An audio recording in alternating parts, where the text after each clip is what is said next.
La mission, me semble-t-il, est une priorité. C'est le tout dernier message que Jésus a apporté avant de quitter la terre. Et la conclusion de son message tient en 5 mots jusqu'aux extrémités de la terre. Alors je voudrais vous parler de la mission sous un autre angle de vue, à savoir le règne de Christ. La mission, c'est l'héritage de Christ. Christ va rentrer dans son règne et il va régner sur toutes les nations. C'est vrai que le but premier de la mission, c'est le salut des âmes, mais le but ultime de la mission, c'est le règne du Fils de Dieu. Et cela pourrait se résumer dans ces doubles titres. Jésus est le Sauveur, il est venu pour sauver. Jésus est le Seigneur et il revient pour régner. La finalité de la mission, la finalité du plan divin, c'est pas l'exaltation du genre humain. Non, c'est la gloire du Fils de Dieu, devant qui tout genou fléchira et devant qui toute langue confessera qu'il est le Seigneur. On va donc faire une lecture dans le livre de l'Apocalypse, au chapitre 5 et au verset 1er. Le livre de l'Apocalypse, chapitre 5, verset 1er. Puis je vis dans la main droite de celui qui était assis sur le trône un livre, écrit en dedans, ça c'est assez normal, mais écrit aussi en dehors, scellé de 7 sceaux. La définition de la mission, un héritage couché sur un testament. Alors vous avez certainement tous vu des testaments, peut-être avez-vous déjà hérité.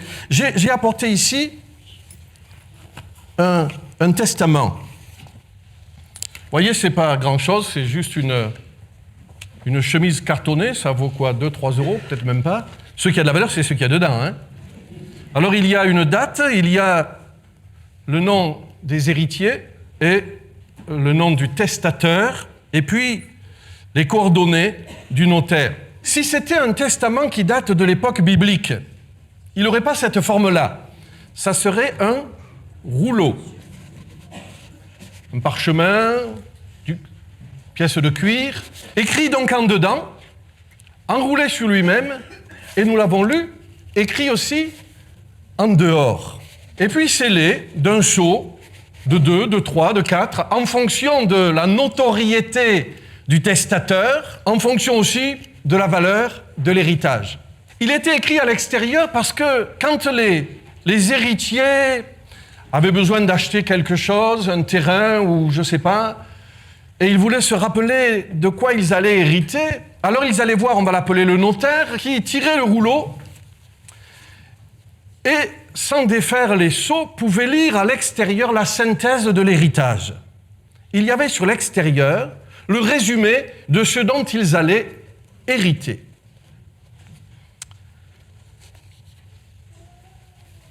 Voilà un testament des temps modernes, relativement récent. Mais j'ai dans mon cartable un autre testament.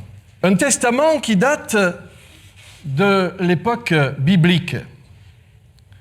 C'est pour ça que je disais que c'est une pièce précieuse et je vais vous la montrer. Mais je voudrais dire avant que, voyez, quand le testateur décédait, les héritiers allaient voir le notaire qui tirait le rouleau, qui rompait les sceaux et qui regardait ce qu'il y avait écrit à l'intérieur. Et avant que les héritiers entrent dans leur héritage, ils regardaient que ce qui est écrit à l'intérieur corresponde bien à ce qui était résumé à l'extérieur. Je vais vous montrer maintenant un testament qui date de l'époque biblique.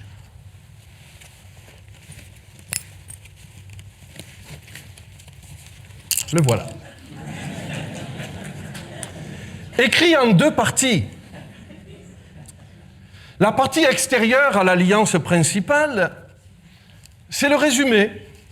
C'est l'ombre des choses à venir. Et les héritiers, les Juifs notamment, pouvaient consulter l'héritage. Et ils disaient de quoi allons-nous hériter? Alors ils lisaient la partie première. Un Messie viendra. Il relèvera la tente de David, le trône de David. Il s'assiera sur le trône. Il régnera. Et il replacera Israël au centre du monde. Ça, c'était la première partie.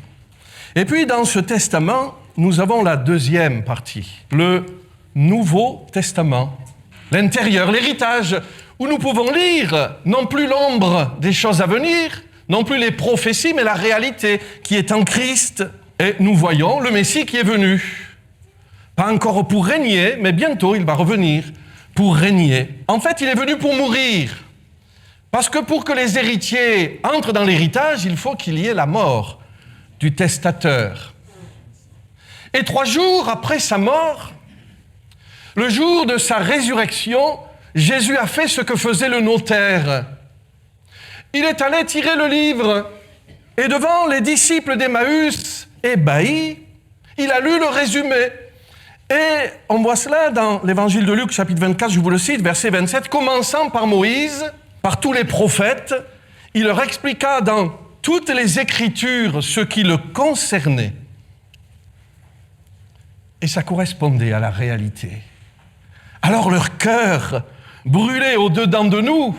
Ils sont retournés à Jérusalem, et Jérusalem, Jésus arrive au milieu des disciples, il leur ouvre l'esprit pour qu'ils comprennent quel est l'héritage, l'étendue de l'héritage, pour qu'ils comprennent que tout ce qui a été écrit à l'extérieur de l'Alliance nouvelle correspondait bien à l'héritage.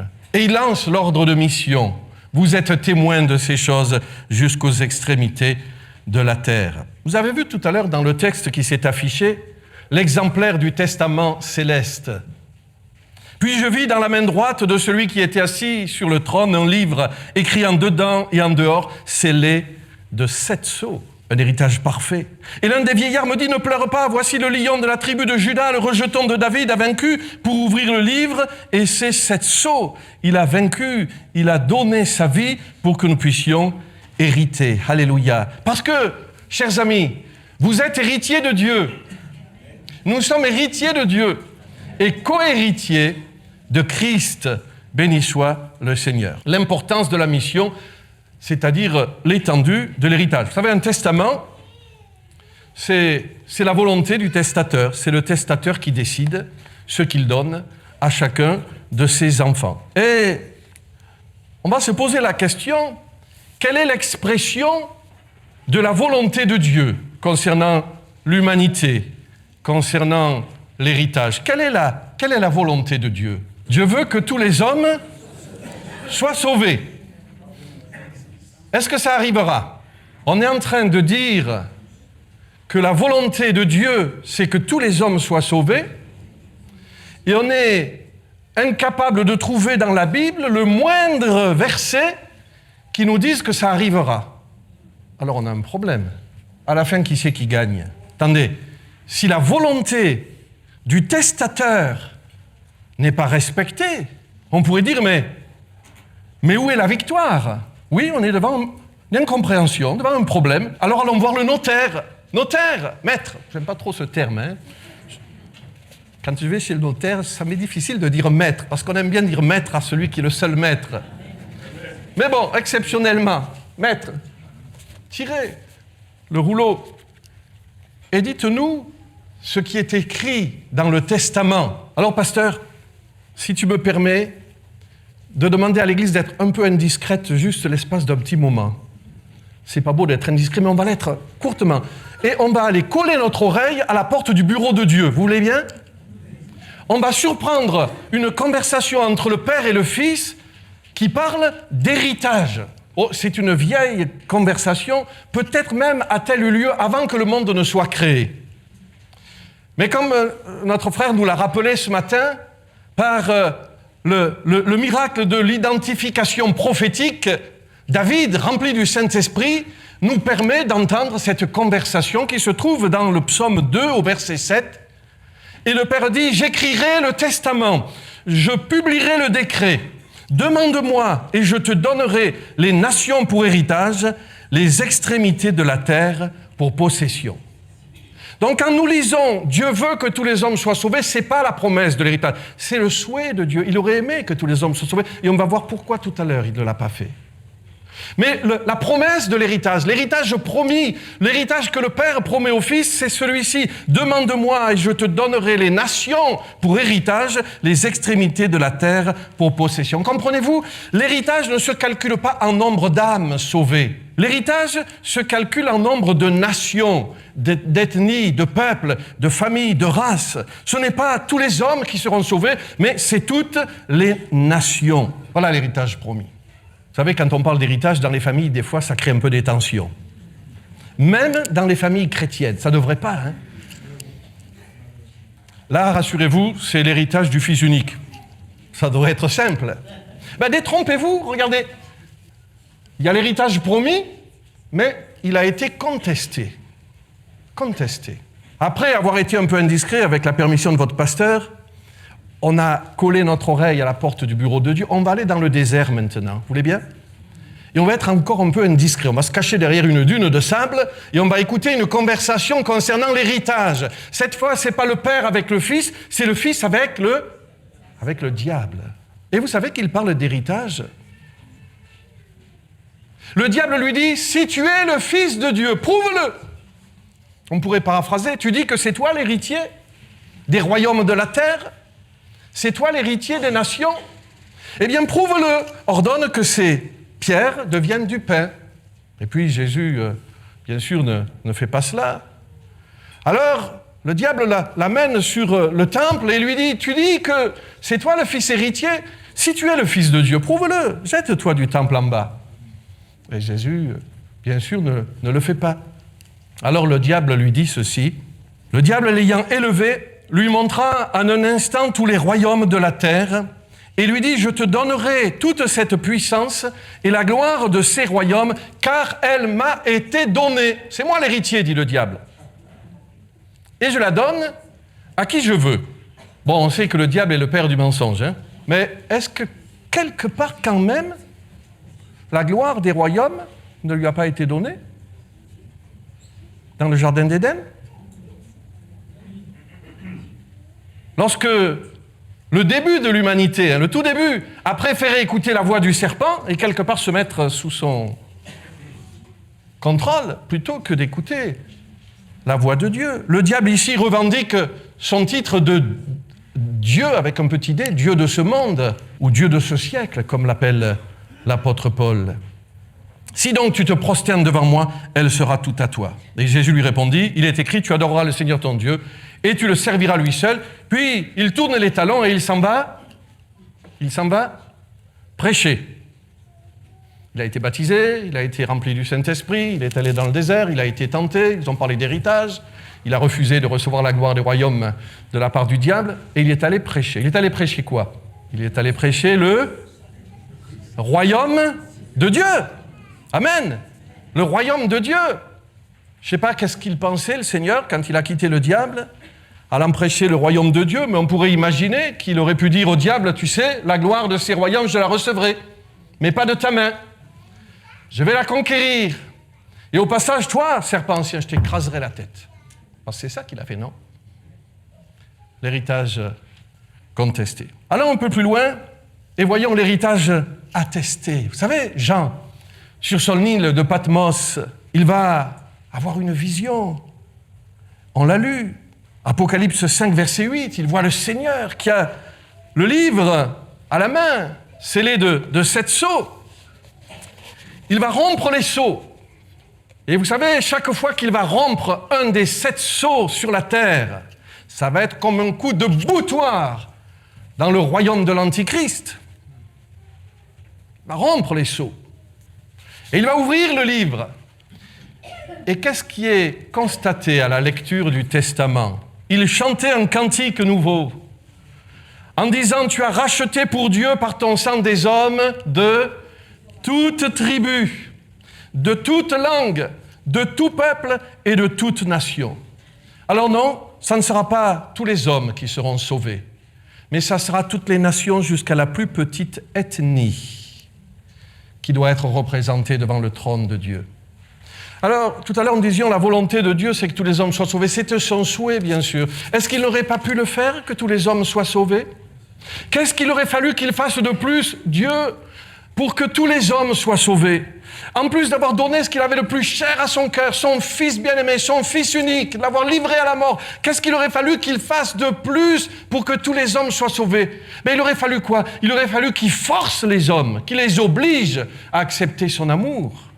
Dieu a tant aimé le monde qu'il a donné son fils unique. Mais qu'aurait-il fallu pour que tous les hommes soient sauvés? Qu'il oblige tous les hommes, qu'on enlève le quiconque, qu'on enlève le choix, le libre arbitre, et qu'il oblige tous les hommes à accepter son amour.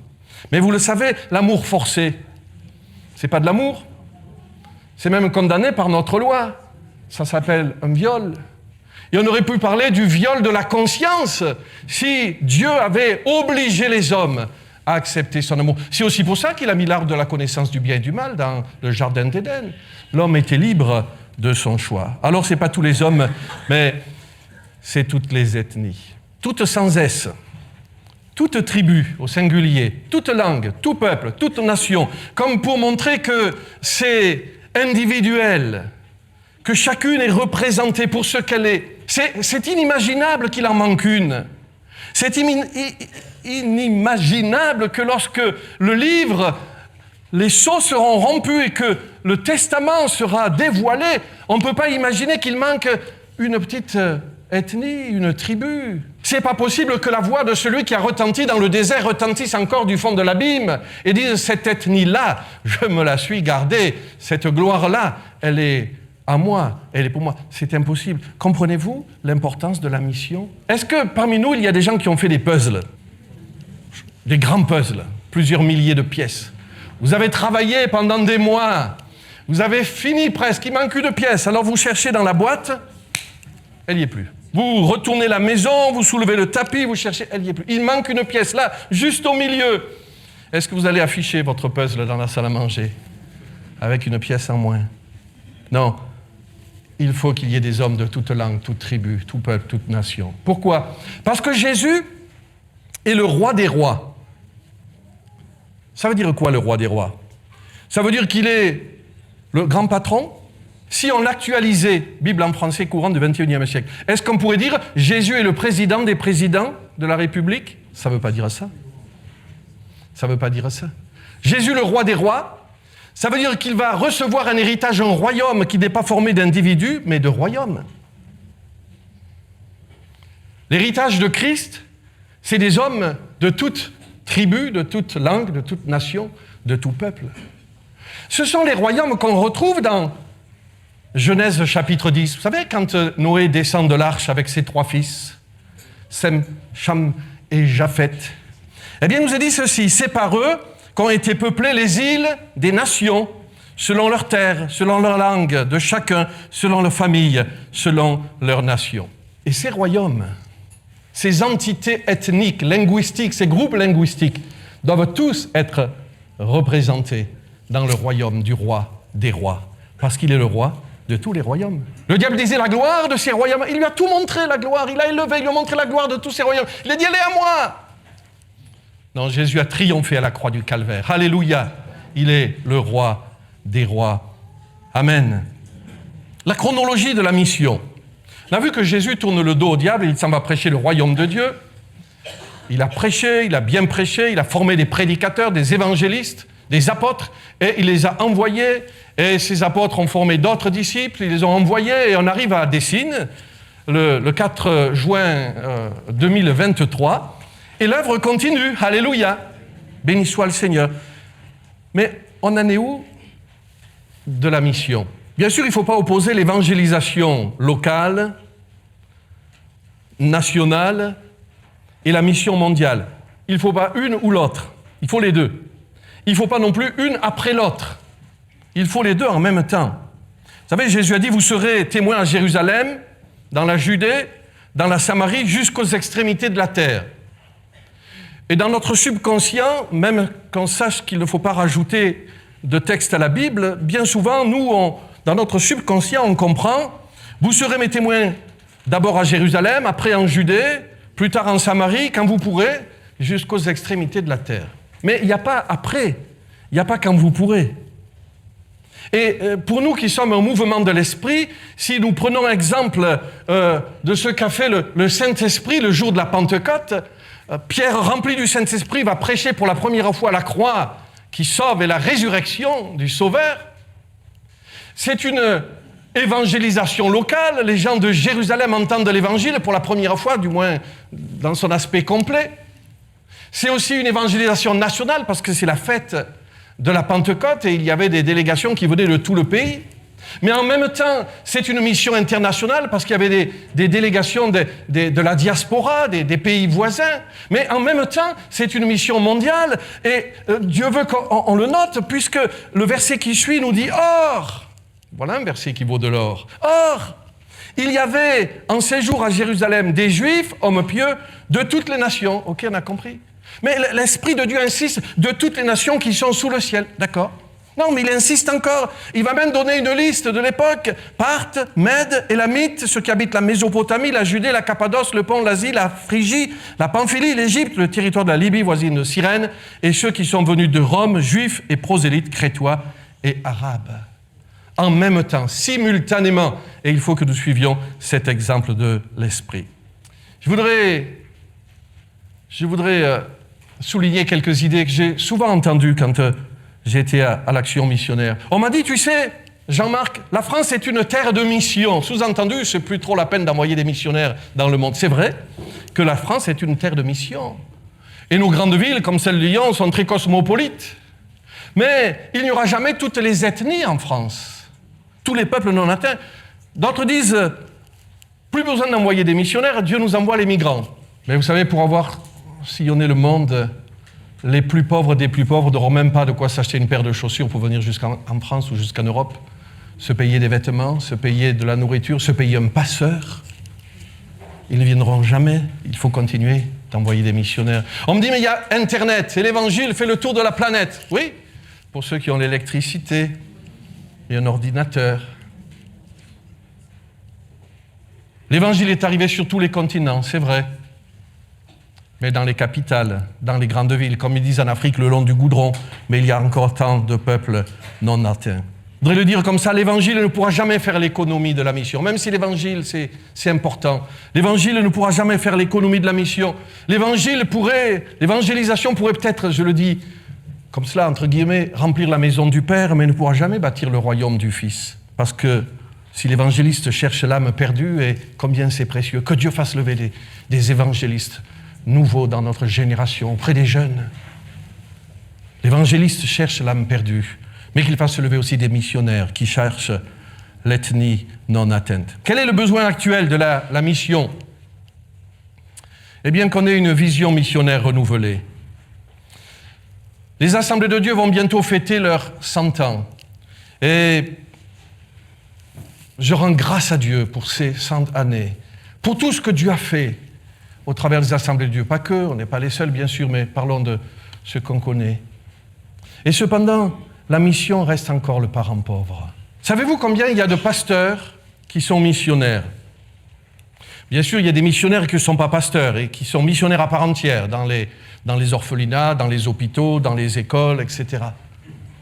Mais combien il y a de pasteurs des Assemblées de Dieu qui sont missionnaires? En pourcentage, combien vous diriez? Combien de pasteurs qui sont missionnaires? 0,9%. Pas même 1%. Comprenez pourquoi je prêche sur la mission? Je dirais que le minimum du minimum minimal, si vous me permettez cette expression un peu baroque, mais qui rend un témoignage du cri de mon cœur. Je dirais le minimum, si on pouvait avoir au moins la dîme des pasteurs, je ne parle pas d'argent, je parle de 10% des pasteurs qui soient missionnaires. Ça ferait 80 couples missionnaires envoyés. Est-ce qu'on pourrait formuler cette prière, Seigneur, que dans les 10 ans qui viennent, il y ait 80 couples missionnaires sur les champs? C'est-à-dire peut-être c'est inatteignable. C'est à la portée de nos prières. Et Jésus nous a enseigné de prier. Un jour, les disciples ont dit à Jésus, peut-être ils ont parlé entre eux, quand le maître prie, le ciel est ouvert. J'aimerais prier avec l'onction qu'il a. J'aimerais prier avec la foi qu'il a. Alors, pris par un peu un élan audacieux, ils sont allés voir Jésus en disant, enseigne-nous à prier comme toi tu pries. Et Jésus leur a enseigné, qu'est-ce qu'il leur a enseigné? Est-ce que vous savez que c'est une prière missionnaire, le Notre Père? Non. Morin, vous voyez la mission partout. Ben oui, c'est une prière missionnaire. Regardez, notre Père qui es aux cieux, que ton nom soit sanctifié, que ton règne vienne. Ça, c'est la mission. Christ vient pour régner sur la terre, que ton règne vienne. Que ta volonté soit faite sur la terre comme au ciel. Est-ce que c'est déjà arrivé, ça? Non, ça arrivera quand il va revenir. Que ta volonté soit faite sur la terre comme au ciel. Après, il y a quelques points personnels. Donne-nous notre pain quotidien, pardonne-nous nos offenses. Car c'est à toi qu'appartiennent dans tous les siècles le règne, la puissance et la gloire. Amen. Oui, c'est une prière missionnaire. Et quand Christ va revenir régner, vous savez comment ça va se passer? Vous vous rappelez? L'Antichrist va dévoiler qui il est vraiment. Et alors qu'Israël avait fait alliance avec lui, tout à coup, il va s'asseoir dans le temple de Dieu et se déclarer lui-même Dieu.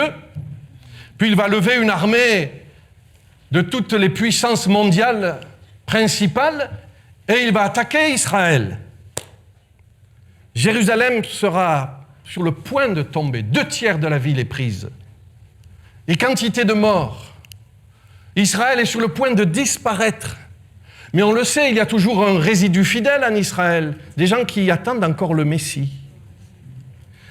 Et on peut imaginer ce qui va se passer. Ils vont dire, mais Israël, nous sommes le peuple élu, on est sur le point de disparaître. Mais pourquoi Dieu d'Abraham, d'Isaac et de Jacob, pourquoi tu n'envoies pas le Messie? Si tu ne l'envoies pas maintenant, dans 2 heures, c'est fini, dans 2 jours peut-être. Et le Messie ne viendra pas. Alors ils vont réfléchir. Sans doute ils vont aller voir, non pas le notaire, mais ils vont aller chercher le rouleau. Ils vont relire ce qui est écrit là dans l'Ancien Testament, toutes les prophéties. Le psaume 22, merci. Ésaïe 53. Ils vont relire et ils vont dire, mais les chrétiens avaient raison. D'ailleurs, ils n'y sont plus, les chrétiens, depuis quelque temps. Là, ça a fait le buzz sur la planète. Tous les chrétiens avaient disparu. Mais alors, ils avaient raison. Et là, ils vont se repentir. Ils vont dire, mais nous avons crucifié le Messie. Et que nous dit la parole de Dieu? Dieu va leur envoyer un esprit de repentance, de supplication. Ils vont pleurer sur le Messie comme on pleure sur le Fils unique. Israël va se repentir, le reste d'Israël va se repentir. Et mon frère, ma sœur, qu'est-ce qui s'est passé quand toi tu t'es repenti? Quand toi tu as reconnu Jésus comme le Sauveur, qu'est-ce qui s'est passé? Il est venu dans ta vie. Alléluia! Et quand en tant que nation, en tant que peuple, quand Israël va se repentir et reconnaître que Jésus est le Messie, il va revenir, alléluia, et nous reviendrons avec lui. Amen. Il va venir pour rentrer dans son règne. On sait où il va revenir. Là où ses pieds étaient posés lorsqu'il est monté au ciel pour l'ascension, au même endroit, sur la montagne des Oliviers, il va revenir. Et à ce moment-là, le best-seller de la prière la plus formulée dans l'ère de la chrétienté, le Notre Père, va être exaucé. Que ton règne vienne. Oui, le roi des rois sera là. Alors, quelle est l'urgence de la mission? Il faut que j'aille vite maintenant. L'urgence de la mission, eh bien, ce sont les peuples non atteints. Les peuples non atteints. Savez-vous qu'il y a sur 17 000 peuples, j'ai arrondi les chiffres pour souci de mémoire, il y a encore 7 000 peuples non atteints. 7 000 peuples qui n'ont pas encore entendu l'Évangile. Bien souvent dans ce qu'on appelle la fenêtre 10-40, où il y a 85% de groupes ethniques non atteints. Sur environ 7 000 langues parlées sur la planète, il y a encore 4 000 langues qui n'a pas la Bible dans sa langue maternelle. L'importance de la mission. L'aboutissement de la mission, quand il eut pris le livre, avons-nous lu, eh bien, les royaumes de la terre que revendiquait le diable reviennent à Dieu. Verset 9, Apocalypse chapitre 5, verset 9, tu as racheté pour Dieu par ton sang, des hommes de toute tribu, de toute langue, de tout peuple et de toute nation. Alors, les royaumes de la terre deviennent un royaume, comme avant Babel. Tu as fait d'eux un royaume de sacrificateurs. Les royaumes deviennent le royaume de Dieu. 1 Corinthiens 15, verset 24. Ensuite viendra la fin, quand il remettra le royaume à celui qui est Dieu. Alléluia. Donc nous avons vu la définition de la mission. C'est un héritage. Non, c'est pas le bon, c'est celui-là. C'est un héritage couché sur un testament. On a vu son importance. Ce n'est pas tous les hommes qui seront sauvés, mais c'est toutes les tribus, toutes langues, enfin du moins des hommes de toute tribu, de toute langue, de tout peuple, de toute nation. On a vu la chronologie, non pas l'évangélisation, puis s'il nous reste quelques pasteurs, un peu d'argent, un peu de temps, alors on enverra des missionnaires, non, simultanément. Nous avons vu le besoin de la mission, une vision missionnaire renouvelée, l'urgence de la mission, les peuples non atteints et l'aboutissement, les royaumes du monde deviennent le royaume de Dieu. Comprenons, frères et sœurs, que la mission, ce n'est pas un département des assemblées de Dieu qu'on appelle action missionnaire. La mission, c'est une doctrine biblique. Je disais à un pasteur récemment, si tu enlèves la mission de la Bible, il va te rester la couverture. Parce que c'est un livre missionnaire. Ça commence dans le jardin d'Éden, un homme et une femme sont perdus, Dieu devient missionnaire. Où es-tu ? Et il promet un sauveur qui écrasera la tête du serpent au prix d'une blessure profonde. Et puis il y a les prophètes qui annoncent la venue du Messie. Et puis le rétablissement du trône de David. On sait reconnaître un texte messianique. Quand il est dit « la Vierge viendra enceinte », on sait de qui il parle. Est-ce qu'on sait reconnaître un texte missionnaire ? Bien, quand dans l'Ancien Testament vous lisez les nations en rapport avec le témoignage, la louange rendue à Dieu, le salut, les nations, les îles, les extrémités de la terre, le royaume de Dieu, parce que le royaume de Dieu c'est l'aboutissement de la mission, les peuples, le monde, les païens, on est en présence d'un texte missionnaire. Allez, citez-moi le texte missionnaire le plus connu des chrétiens évangéliques. Ça commence par « car ». Car Dieu a tant aimé les Lyonnais. Ça, c'est l'évangélisation. Mais notre sœur a bien dit « car Dieu a tant aimé le monde ». Ça, c'est la mission. Qu'il a donné son Fils unique afin que quiconque croit en lui ne périsse pas, mais qu'il ait la vie éternelle. Prions. Seigneur, tu es le roi des rois et le Seigneur des seigneurs. Et la gloire des royaumes ne reviendra pas au diable, même s'il use de tous ses artifices pour garder les hommes prisonniers de ses mensonges et de ses raisonnements. Mais Seigneur, nous croyons que tu as donné ta vie pour le monde entier et que tu veux que tous entendent l'Évangile jusqu'aux ethnies les plus reculées. Seigneur, jusqu'aux peuples qui ne sont pas encore atteints. Alors ma prière ce matin, Seigneur, c'est bénis notre pays de France. Envoie un réveil sur notre pays de France. Seigneur, que beaucoup de Français soient sauvés. Mais ma prière aussi, Seigneur, c'est que tu fasses lever des missionnaires. D'ailleurs, je me souviens, Maître, que tu nous as demandé de prier le Maître de la moisson, d'envoyer des ouvriers dans la moisson. Alors, Seigneur, c'est ma prière ce matin. Je prie avec mes frères et sœurs que tu fasses lever des ouvriers dans la moisson, dans la mission, que tu envoies de nouveaux missionnaires, Seigneur, de par le monde.